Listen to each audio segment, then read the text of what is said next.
Dilution. Dilution का मतलब simply क्या है? Process of addition of water in any solution is known as dilution. Process of addition of water in any solution is known as dilution. Simply से कोई भी solution already हमारे पास बना हुआ और उसमें हम फिर से अलग से एक्स्ट्रा सिंपली पानी मतलब H2O ऐड करें तो उस प्रोसेस को हम क्या बोलेंगे? डाइल्यूशन। डाइल्यूशन का मतलब पानी को ही ऐड करना है, वाटर को ही ऐड करना है, उसके अलावा दूसरे उसी सॉल्यूशन को या और किसी सॉल्यूशन को ऐड करना डाइल्यूशन नहीं कहलाता है। ठीक है, तो ये इसको क्लियर कर लेना कि स्पेसिफिक ऑलरेडी कोई सॉल्यूशन हमारे पास बना हुआ है, उस सॉल्यूशन के अंदर हम वाटर को ही ऐड करेंगे तभी वो प्रोसेस क्या कहलाएगा? डाइल्यूशन। एक सॉल्यूशन को दूसरे सॉल्यूशन में मिक्स करना वो डाइल्यूशन नहीं कहलाता है। ठीक है, अब डाइल्यूशन से क्या क्या फैक्टर इफेक्ट होते हैं उसको हम एक बार देखते हैं। ठीक है, तो यहाँ पर मैंने दो फिगर बनाए, एक बिफोर डाइल्यूशन और एक आफ्टर डाइल्यूशन। बिफोर डाइल्यूशन मैंने मान लिया HCl का सॉल्यूशन है मेरे पास, हाइड्रोक्लोरिक एसिड का सॉल्यूशन बना रखा है, उसमें मैंने क्या करा? वाटर ऐड करा है नहीं, और मैंने मान लिया कि उसका वी वॉल्यूम मैंने ऐड करा है।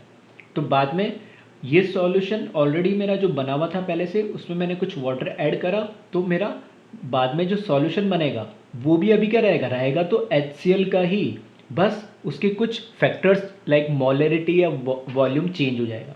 ठीक है, तो ऑब्वियस ये बात है कि वॉल्यूम इसमें ऐड कर रहा हूँ तो वॉल्यूम तो बढ़ेगा ही इसका यानी। ठीक है, तो ये केस मैंने माना बिफोर डाइल्यूशन मतलब पानी किसी सॉल्यूशन में पानी ऐड करने से पहले, और ये आफ्टर डाइल्यूशन मतलब पानी ऐड करने के बाद। ठीक है, तो यहाँ मैंने मान लिया कि बिफोर डाइल्यूशन सॉल्यूशन की मोलरिटी मैंने मान ली m1 और उस सॉल्यूशन का वॉल्यूम मैंने मान लिया v1। ठीक है, बिफोर डाइल्यूशन हमने ये एज्यूम कर लिया, कंसिडर इसको हमने लेट मान लिया कि जो सॉल्यूशन है उसकी मोलरिटी m1 हमने, और m1 मतलब हमें नोन है। ठीक है, m1 मतलब हमें वो जो मोलरिटी है सॉल्यूशन की वो ऑलरेडी हमें पहले से पता है क्योंकि हमने वो सॉल्यूशन बनाया और उसका वॉल्यूम भी हमें पता है। फिर बाद में वाटर ऐड करने पे उसकी मोलरिटी हमने मान ली m2 हो गई है क्योंकि चेंज हो गई, और उसका वॉल्यूम क्या चेंज होके v2 हो गया है। ठीक है, अब क्योंकि एक सॉल्यूशन है और सॉल्यूशन किससे बनता है? सॉल्यूट प्लस सॉल्वेंट से, तो यहाँ पर हमें पता है HCl का सॉल्यूशन है, तो HCl इस केस में हमारा क्या है? सॉल्यूट, और पानी है तो जो सॉल्वेंट है, क्योंकि सॉल्यूशन है कुछ सॉल्वेंट नहीं दे रखा तो क्या मानेंगे? ऑब्वियस सी बात हम वाटर को ही मानेंगे, ये बात हम कई बार कर चुके। तो HCl प्लस वाटर का एक सॉल्यूशन बना है जिसमें HCl क्या हमारा सॉल्यूट है और वाटर उसमें क्या हो गया? सॉल्वेंट हो गया। अब HCl को जो वाटर में हमने ऐड करा तो ये सॉल्यूशन बना, और उसमें फर्दर वाटर और एक्स्ट्रा ऐड करा तो हमारा एक और सॉल्यूशन बन गया, लेकिन सॉल्यूशन अभी भी वही है, अभी भी वही है, मतलब पहले भी इसमें सॉल्यूट HCl था और आफ्टर डाइल्यूशन भी इसमें सॉल्यूट HCl ही है। अब एक बात मुझे आप बताएं, क्या पानी के ऐड करने से HCl के जो सॉल्यूट के मोल्स है या पार्टिकल्स है उसमें कोई चेंज आएगा क्या? बिल्कुल सही सोच रहे हो आप। ठीक है, क्योंकि HCl तो जो पहले पार्टिकल्स थे जो इसके मोल्स थे वही थे तो अभी भी वही रहेंगे। चेंज किस में आएगा? HCl प्लस वाटर था तो वाटर ऐड करा हमने तो वाटर के पार्टिकल्स या मोल्स में चेंजेस आएंगे, वो बढ़ जा रहे हैं, जबकि HCl जो हमारा सॉल्यूट है उसमें कोई चेंज नहीं आ रहा है। तो हमें पता है मोलरिटी। ठीक है, तो पहली तो ये चीज़ हो गई कि डाइल्यूशन से क्या होता है? Number of moles of solute या number of particle of solute के अंदर कोई चेंज नहीं आता है, क्योंकि हम इसमें सिर्फ और सिर्फ क्या डाइल्यूशन के प्रोसेस में वाटर को ऐड करते हैं। अब क्योंकि मोलरिटी की डेफिनेशन हम ऑलरेडी पढ़ चुके हैं, तो मोलरिटी क्या होती है?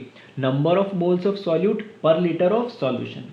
तो मोलरिटी हमें पता है किस तरीके से निकाली जाती है कि सॉल्यूट के मोल्स मुझे पता है और उसका जो वॉल्यूम है उससे हम क्या निकाल सकते हैं? मोलरिटी। तो वही मैंने फॉर्मूला लिखा है इसमें। m1 की इस सॉल्यूशन बिफोर डाइल्यूशन की मोलरिटी की बात करें तो कैसे निकालेंगे? m1 is equals to number of moles of solute divided by v1। इसी तरीके से फाइनल जो आफ्टर डाइल्यूशन वाला सॉल्यूशन है उसकी मोलरिटी क्या हो जाएगी? m2 is equals to number of moles of solute divided by v2। अब मुझे ये अभी पता नहीं है कि इसके सॉल्यूट कितने हैं, तो मैं ऐसे कैलकुलेट कर सकता हूँ, इसको क्रॉस मल्टीप्लाई कर दिया तो before dilution number of moles of solute क्या हो जाएंगे, क्रॉस मल्टीप्लाई करेंगे तो m1v1, और आफ्टर डाइल्यूशन क्या हो जाएंगे ये m2v2।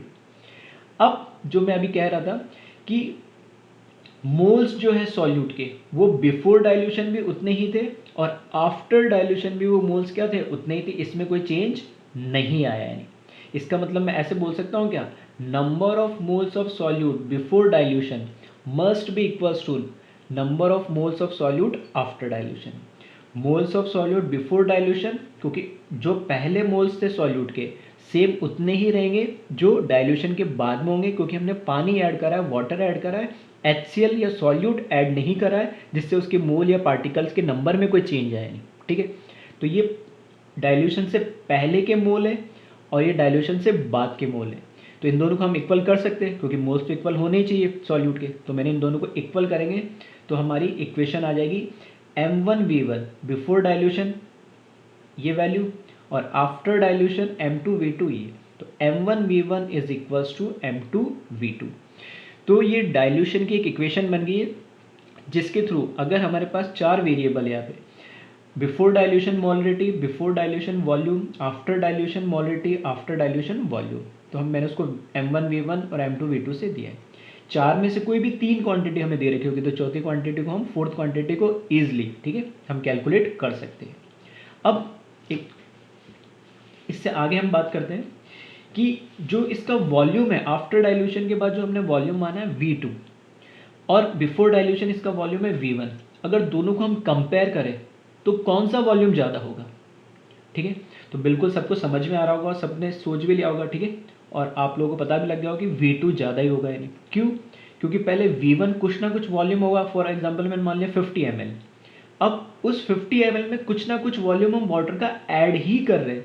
जब ऐड कर रहे हैं तभी तो हमारा क्या बन रहा है, V2 बन रहा है। नहीं, इसका मतलब क्या है कि डाइल्यूशन के प्रोसेस में हमेशा आफ्टर डाइल्यूशन जो वॉल्यूम है या डाइल्यूशन के बाद का वॉल्यूम है वो हमेशा क्या होगा, ज़्यादा होगा, किससे, इनिशियल वॉल्यूम से। तो ये दूसरा कंक्लूजन हम बोल सकते हैं कि after dilution volume of A solution always increases. ठीक है, और V2 किसके बराबर होगा, V2 बराबर होगा इनिशियल वॉल्यूम V1 तो पहले से था ही, और वाटर का V वॉल्यूम हमने ऐड जो करा है, इन दोनों का जब हम समेशन करेंगे तो हमारा क्या मिल जाएगा, volume of solution after dilution. तो यही मैंने लिखा है, V2 फाइनल वॉल्यूम जो होगा वो किसके बराबर होगा, पहले से जो सॉल्यूशन था V1 का प्लस उसमें हमने कितना V एडेड, V वॉल्यूम हमने ऐड करा है वाटर का, यानी तो ये हमें मिल जाएगा।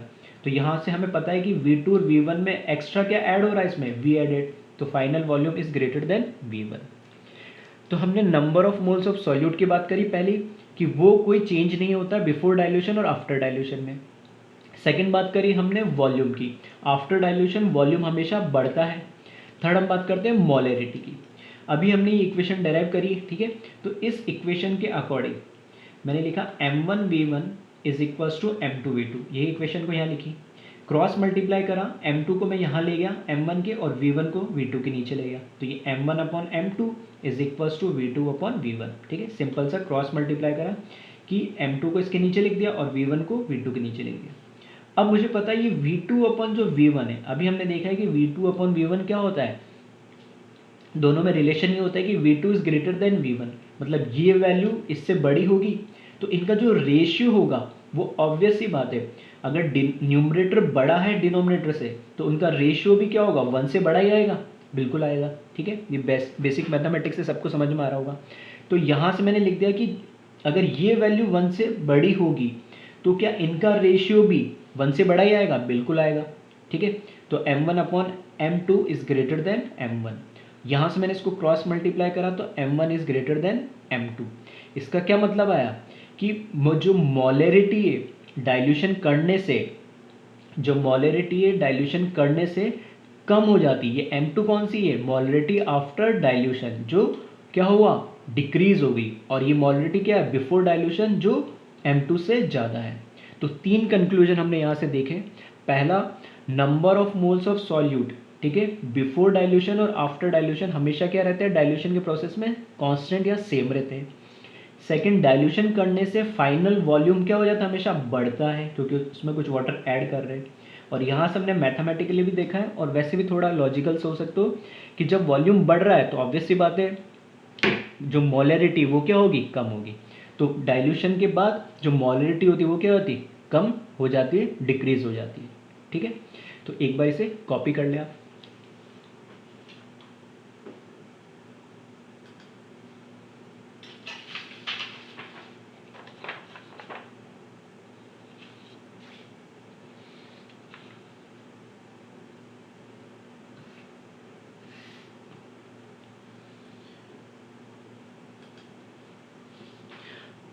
ठीक है, अब जो अभी हमने कंक्लूजन देखे, जो हमने बातें अभी इसमें समझी है डाइल्यूशन के प्रोसेस में, उसी को हम क्या कर रहे हैं, नोट के फॉर्म में मैंने लिख दिया है। फर्स्ट नोट क्या लिखा है, in dilution moles of solute remain constant. ठीक है, ये हमें पता ही है, इस पर हम ऑलरेडी बात कर चुके हैं। ठीक है, सेकेंड है, after dilution volume of solution increases but molarity of solution decreases, ये भी हम बात कर चुके हैं। ठीक है, तो इंपॉर्टेंट पॉइंट्स है दोनों, इसको ध्यान रखें कि जब भी हम डाइल्यूशन करते हैं तो number of moles of solute constant रहते हैं, वॉल्यूम हमेशा बढ़ेगा और मोलरिटी हमेशा कम होगी। तो स्टेटमेंट के क्वेश्चंस में ये इस तरह के पूछे जा सकते हैं। ठीक है, अब आ जाओ इस पर एक न्यूमेरिकल देखते हैं। न्यूमेरिकल है इस पर, how much water should be added in 250 ml of semi molar NaOH solution to make it decimolar. ठीक है, तो कई लोगों ने स्टार्ट भी कर दिया होगा, तो यहाँ पे वीडियो को पॉज करें और सॉल्व करें, और सारे टर्म्स इसमें जो है हम ऑलरेडी डिस्कस कर चुके हैं, तो इसको एक बार अपने तरफ से सॉल्व करने की कोशिश करें, फिर हम देखते हैं इसका सॉल्यूशन। ठीक है, तो आई होप सब लोगों ने कर लिया होगा क्वेश्चन को और समझ भी लिया होगी लैंग्वेज को। इसने बोला है कि how much water should be added in 250 ml of semi molar NaOH sodium hydroxide solution. हमारे पास सोडियम हाइड्रोक्साइड का 250 ml semi molar solution already है।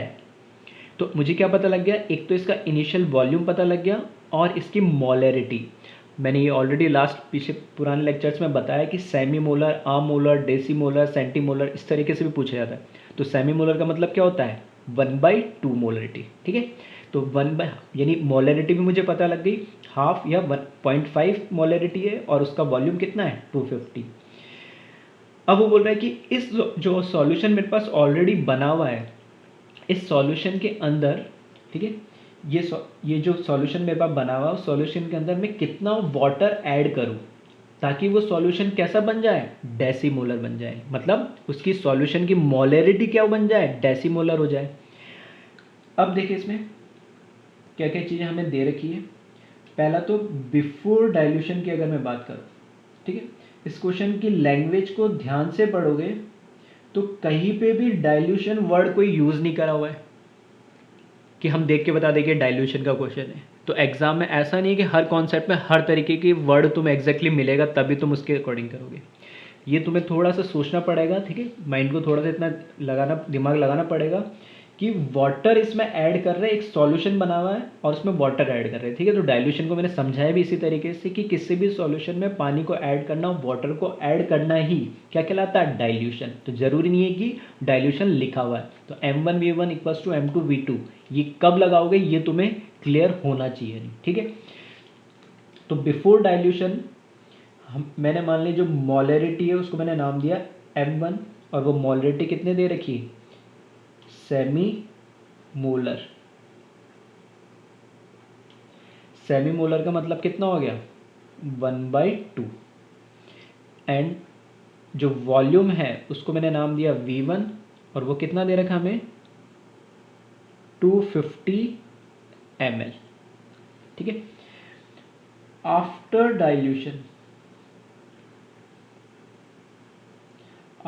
डाइल्यूशन मोलरिटी जो है उसको मैंने नाम दिया M2 और वो क्या दे रखा है, डेसी मोलर।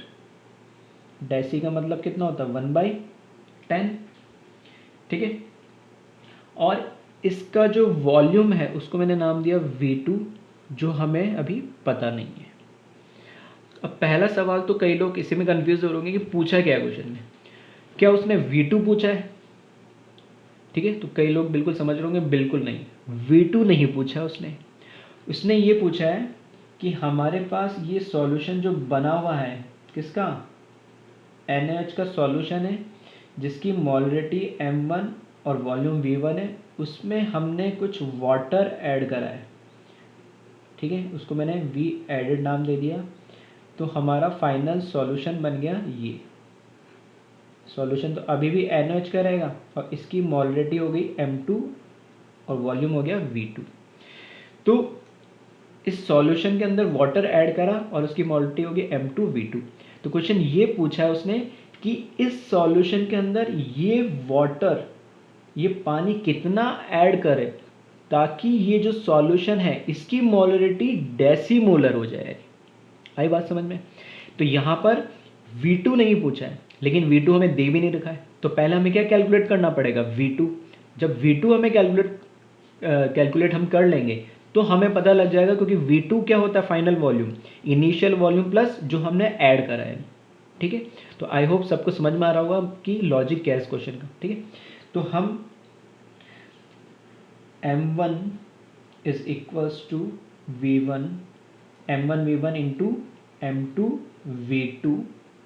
ठीक है, मोल्टे की इक्वेशन है ये डाइल्यूशन वाली, तो इसमें बस सिंपली क्या कर दे, वैल्यूज रख दे। तो M1 क्या है हमारे पास, सेमी मोलर मतलब 1/2, V1 हमें कितना दे रखा है 250, और M2 कितना दे रखा है 1/10, और V2 हमें इसमें अभी पता नहीं है। तो इसको सॉल्व करेंगे तो यहाँ से V2, ठीक है, इसको कैलकुलेट करेंगे तो ये वैल्यू आ जाएगी 1250 ml, क्योंकि इनिशियल वॉल्यूम में ml में दे रखा है तो ये भी किस में आएगा, मिलीलीटर में। ठीक है, तो ये मुझे फाइनल वॉल्यूम मिला है। क्या ये हमारा आंसर है? बिल्कुल नहीं। ठीक है, तो ऑब्जेक्टिव क्वेश्चन में एक ऑप्शन ये भी मिलेगा तुम्हें, तो कई लोग इसको टिक लगा देंगे जल्दी जल्दी में और वो हमारा क्वेश्चन क्या हो जाएगा, गलत हो जाएगा। तो ये हमारा आंसर नहीं है। इसने पूछा कि कितना ऐड करा है, तो हमें पता है जो V2 है वो किसके बराबर होगा, V1 प्लस V एडेड। तो यहाँ से V2 हमें पता है 1250 ml जो हमने कैलकुलेट करा है is equals to V1 250 ml जो इनिशियल था प्लस V एडेड, कितना हम इतना इस इनिशियल सॉल्यूशन में ऐड करें ताकि इसकी मोलरिटी कितना हो जाए, डेसीमोलर। तो ये हमसे पूछा है, तो इसको हम कैलकुलेट कर लेंगे। तो आई होप सब ने, कई लोगों ने बिल्कुल सही आंसर दिया होगा। ठीक है, तो ये आंसर आ जाएगा 250 ml। ठीक है, 1250 ml फाइनल था, इनिशियल 250 था, तो कितना ऐड करना पड़ेगा हमें 1। ठीक है, सॉरी गलत लिख दिया मैंने, ये हो जाएगा 1000 ml। ठीक है, तो इनिशियली हमारा 1250 था और सॉरी इनिशियली 250 था, फाइनल वॉल्यूम हमारा 1250 था, तो उसमें कितना ऐड करना पड़ रहा है, दोनों का डिफरेंस, और वो कितना हो जाएगा 1000 ml। तो ये हमारा फाइनल आंसर होगा। ठीक है, तो एक बार इसको देख ले और कॉपी कर ले। Thank you class.